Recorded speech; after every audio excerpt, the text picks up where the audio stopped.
Dear friends and fellow residents of West Coast GRC, a very good evening to all of you.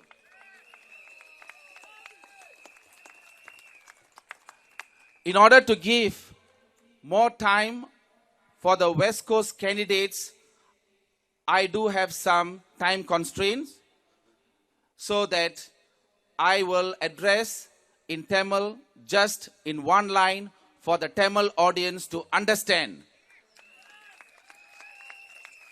விழித்துக் கொண்டோரெல்லாம் பிழைத்துக் கொண்டார், குரட்டை விட்டோரெல்லாம் கோட்டை விட்டார்.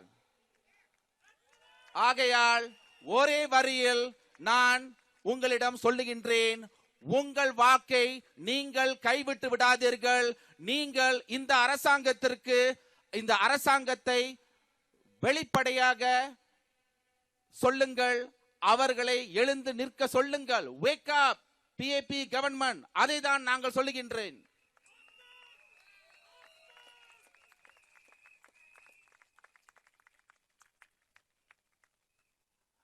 Wake up lah. Okay, this election is not just about bread and butter issues. Everywhere we go, we just hear about bread and butter. Are we not having enough bread and butter in toast box?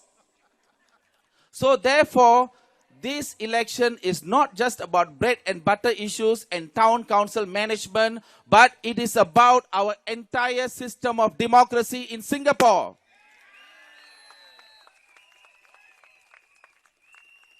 It is also about your constitutional rights as citizens, and deliberately the PAP is keeping this topic away because they are fearful of losing power if you have more education on your constitutional rights. So my dear friends, besides your bread and butter issues, human rights issues are extremely important for a functioning democracy. Your constitutional rights have been gradually taken away from you by the PAP government. In fact, my grandfather always used to say, under the British rule, you had more freedom. Under the PAP rule, you have less freedom. So in 1965, what happened to all the promises to Singaporeans that you will have your democratic rights as an independent Singapore? In late 1960s, the jury system was taken away from you. It was abolished. Now, even Japan is looking into bringing the jury system back. My question is, why not us bring back the jury system to Singapore? In 1976, your right to remain silent under police custody was taken away from you. When you go to police station, when you are under interrogation by the police, or when you are an accused person, you used to have a right to remain silent when questioned by the police. Why do you have this right? Because you may not be aware of your rights. You may say something that will implicate you. That right had been taken away from you. So you watch the American movies, you think you have the right to remain silent, you tell the police, I remain silent. That no longer works in Singapore.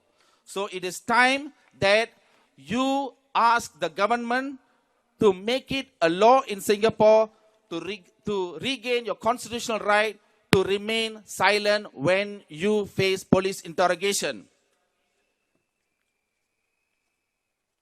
Further, when an accused person is in remand, he can be detained without access to his lawyer for more than 2 weeks.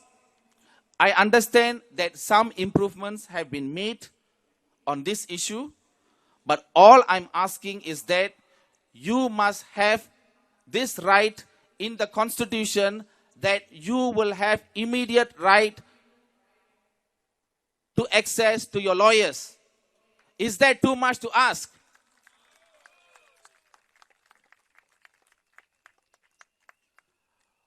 What is also lacking is the lack of strengthening of our institutions in Singapore. Why is the election department is under the Prime Minister's office?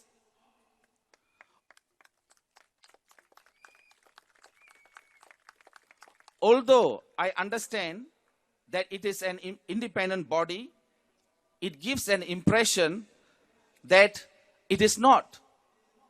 That is what we want from the government, a clear expression of transparency and accountability. Next, a sensitive topic, which is the appointment of your judges. And I will be slow to say my next few words because this is a sensitive topic. My question is, why is the Prime Minister involved in the selection process of appointing the judges? I am not saying that the judiciary is not independent. All I'm saying is that if the Prime Minister is involved in the appointment and the selection process of the judiciary, it gives an impression the judiciary is not independent. It is the impression that we are talking about, not whether the judiciary is independent or not. Of course, I have faith in the independence of the judiciary of Singapore. So again, my dear friends, what I'm talking about here is the strengthening of our institutions of governance. Enough have been said about having more opposition in parliament, to have checks and balances.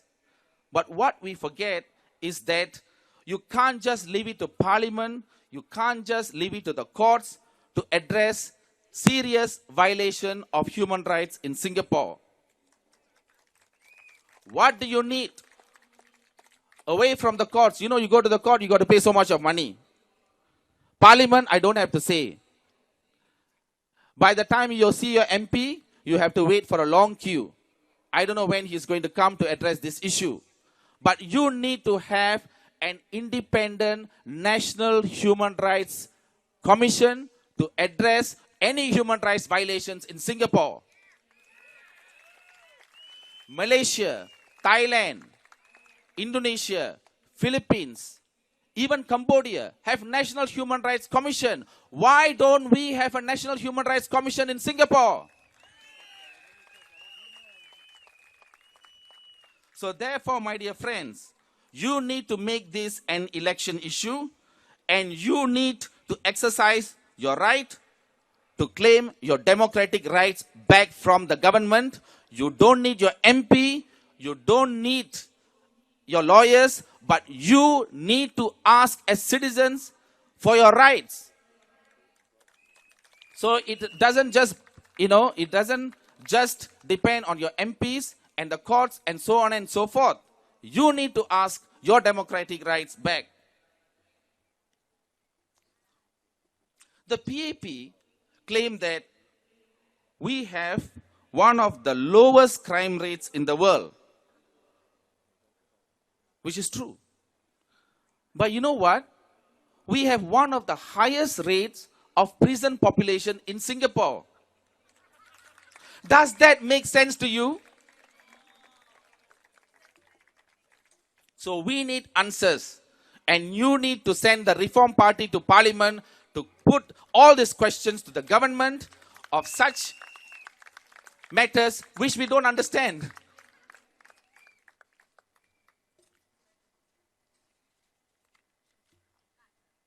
Another problem I wish to highlight is that we have too many laws in Singapore, and we get lost in these laws, and we get overstressed. When you need to smoke, just as basic as that, when you need to smoke, you have to measure how many meters you have to go away from the building, and then where to smoke, which tin can, which coffee shop, and all that. You want to relieve your stress, you want to smoke. By the time you find and measure, you get more stress. And then when you get more stress, you smoke more. Maybe it is a ploy by them to make you smoke more and take more taxes away from you.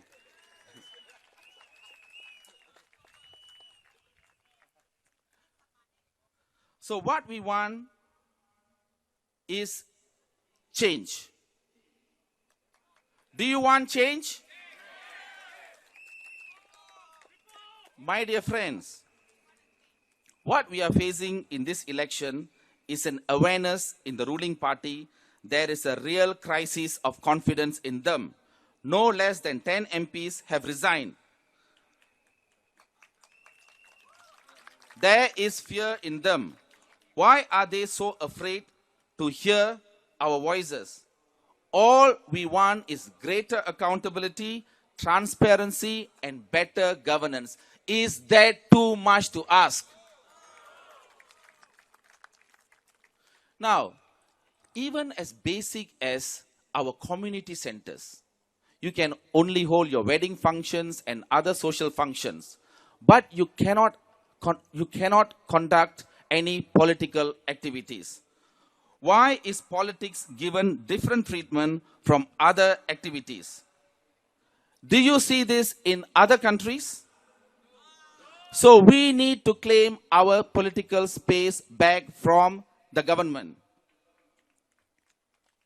So my dear friends, after all these rallies and campaign, it boils down to you when you step into the polling booth next Friday. All the efforts, all if it depends on you. We have done all that we can. If you disappoint us, you are disappointing yourself. So strike the sun and not be struck by the lightning of the PAP. Thank you.